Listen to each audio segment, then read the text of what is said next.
La gente de la Europa medieval tenía alguna idea de la existencia de otras culturas importantes y de gobernantes poderosos, además de los propios, los sultanes y califas del mundo musulmán, el gran Khan de las estepas, el emperador de Catay, pero no tenían ni idea que hacia el oeste, al otro lado del Atlántico, más allá del sol poniente, existía un gran continente donde florecían civilizaciones de una riqueza y brillantez inimaginables.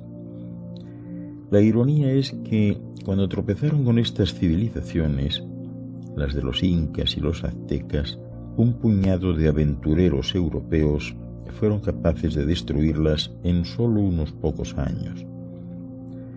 Los primeros humanos llegaron al norte del continente americano desde el este de Asia en algún momento durante la última glaciación, cuando los dos continentes estuvieron unidos mediante un puente terrestre. Esta migración pudo tener lugar lo más pronto hace unos 25.000 años, y desde luego no fue después del 8000 a.C., cuando la elevación del nivel del mar cubrió el puente terrestre que cruzaba el estrecho de Bering. Después de eso, los asentamientos humanos se extendieron con rapidez por América en dirección sur. El inicio de la agricultura se puede rastrear en el 7º milenio a.C., en la región andina de América del Sur, extendiéndose desde allí a otras partes del continente. Cuando los excedentes agrícolas permitieron que las sociedades fueran más complejas, aparecieron los primeros grandes centros ceremoniales en Mesoamérica y también en los Andes. Algunos de los monumentos más sorprendentes, incluyendo plazas, pirámides y colosales cabezas de piedra, fueron los construidos alrededor del año 1200 a.C. en la zona que hoy ocupa la costa caribeña de Mesoamérica, el pueblo olmeca. Los centros ceremoniales crecieron hasta convertirse en ciudades-templo, organizadas de forma geométrica, siguiendo principios astronómicos como Tiahuanaco en los Andes y Teotihuacán en el Valle de México. En el primer milenio después de Cristo, Teotihuacán, por ejemplo, tenía una población de alrededor de 200.000 habitantes, mucho más que cualquier ciudad europea de la época, excepto Roma antes de su caída. A finales del milenio, Teotihuacán, junto con las grandes ciudades-estado del pueblo maya en la península del Yucatán, habían sido abandonadas por razones que no están del todo claras. Muchas de las características perdurables de las culturas mesoamericanas tuvieron sus orígenes en estas primeras sociedades. En el corazón de sus ciudades y centros ceremoniales se levantaban majestuosas pirámides templo escalonadas.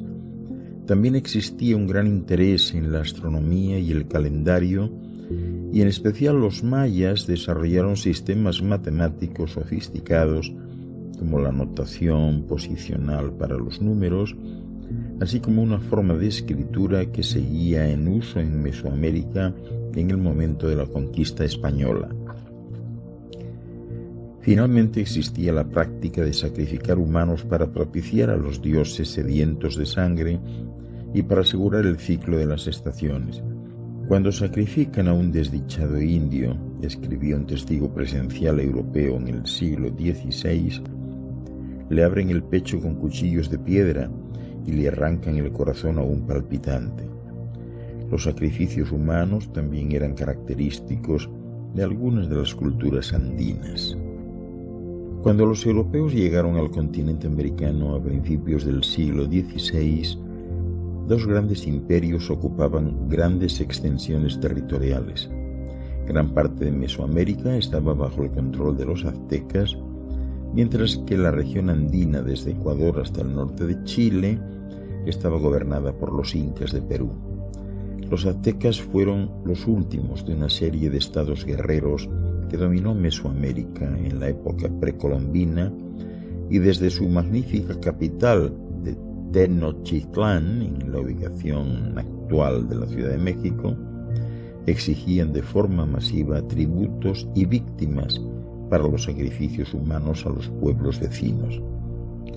El Estado inca, por otra parte, parece que fue menos sanguinario, aunque los sacrificios humanos no eran desconocidos, y también más unificado.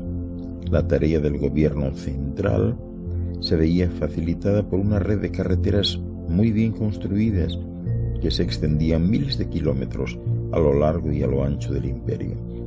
Sin embargo, en ninguna parte de América se usaba la rueda. El transporte se hacía a pie o, en el caso de los Andes, en la principal bestia de carga, la llama.